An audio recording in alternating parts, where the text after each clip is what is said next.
മുഖ്യമന്ത്രി അങ്ങനെ പറഞ്ഞിരുന്നെങ്കിൽ നമുക്ക് അതിനെക്കുറിച്ച് ഒരു ചോദ്യോത്തരം ഉണ്ടാവുമായിരുന്നു. അത് പറയുന്നത് അവരുടെ ഇൻഡിവിജ്വലായിട്ടുള്ള വിവരമില്ലായ്മ എന്ന് മാത്രമേ ഞാൻ പറയുള്ളൂ. പക്ഷെ മുഖ്യമന്ത്രി അത് പറഞ്ഞു. അതാണ് ഒരു ജനാധിപത്യത്തിൻ്റെ.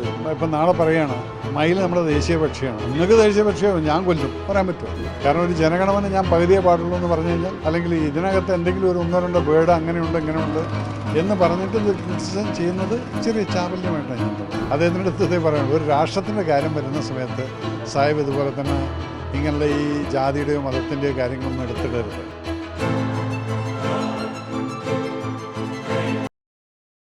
നമസ്കാരം.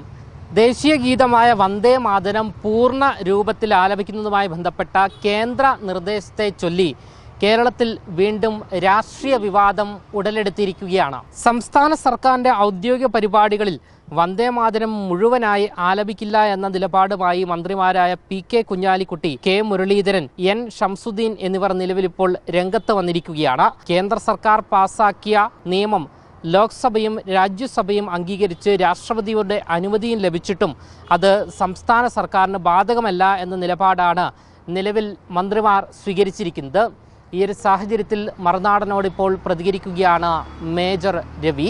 വന്ദേമാതരവുമായി ബന്ധപ്പെട്ടുള്ള വിവാദം വീണ്ടും പുകയുന്നു. അതായത് ചില മന്ത്രിമാർ ഇത് പൂർണ്ണമായും ആലപിക്കാൻ തയ്യാറല്ല എന്നാണ് പറയുന്നത്. അതായത് സർക്കാരിൻ്റെ ഔദ്യോഗിക പരിപാടികൾ.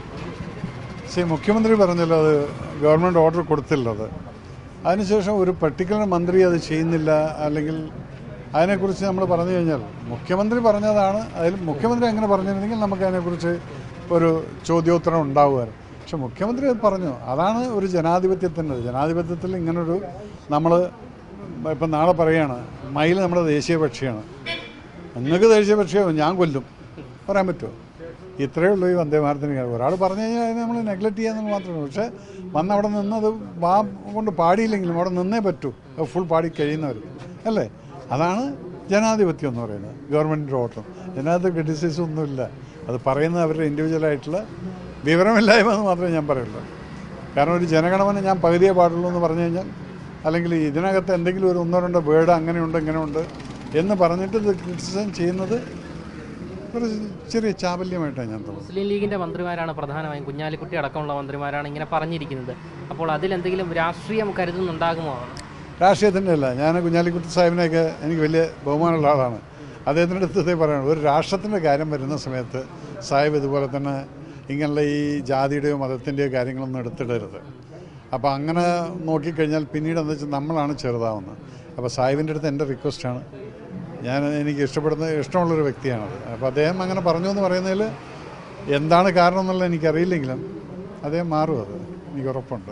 അതേസമയം UDF സർക്കാരിനും RSS അജണ്ടകൾക്കും എതിരെ രൂക്ഷ വിമർശനവുമായി കഴിഞ്ഞ ദിവസം പ്രതിപക്ഷ നേതാവ് പിണറായി വിജയൻ രംഗത്ത് വന്നിരുന്നു. ലോക കേരള സഭയെ പണ്ട് എതിർത്തവരാണ് ഇന്ന് കേരളത്തിൽ ഭരണത്തിലിരിക്കുന്നത്. നാടിൻ്റെ ആവശ്യങ്ങൾക്കായുള്ള ഇത്തരം പ്രവാസി പദ്ധതികളോട് ഇന്നത്തെ സർക്കാരിൻ്റെ സമീപനം എന്താകുമെന്ന് കണ്ടറിയണം. സത്യപ്രതിജ്ഞാ ചടങ്ങിൽ ഒരു കാലത്തുമില്ലാത്ത രീതിയിൽ വന്ദേമാതരം ആലാപനം നടത്തിയതിനെയും പിണറായി വിജയൻ രൂക്ഷമായി വിമർശിച്ചു. രാജ്യത്ത് വന്ദേമാതരം ആലപിക്കുന്നതിന് കൃത്യമായ ചിട്ടയുണ്ട്. മതനിരപേക്ഷതയ്ക്ക് നിരക്കാത്ത രീതിയിൽ വന്ദേമാതരം പൂർണ്ണമായി ചൊല്ലുന്നത് RSS ആണ്. എന്നാൽ വന്ദേമാതരം പൂർണ്ണമായി ചൊല്ലണമെന്ന ചീഫ് സെക്രട്ടറിയുടെ സർക്കുലറിലൂടെ UDF സർക്കാർ RSS നിലപാടുകൾക്ക് മുന്നിൽ പൂർണ്ണമായി കീഴടങ്ങുകയാണ് എന്ന് തെളിഞ്ഞു എന്നും മുൻ മുഖ്യമന്ത്രി പിണറായി വിജയൻ വിമർശനമുന്നയിച്ചു. ക്യാമറമാൻ ആഷിക്കിനൊപ്പം അമൽ രുദ്ര, മറുനാടൻ മലയാളി, തിരുവനന്തപുരം.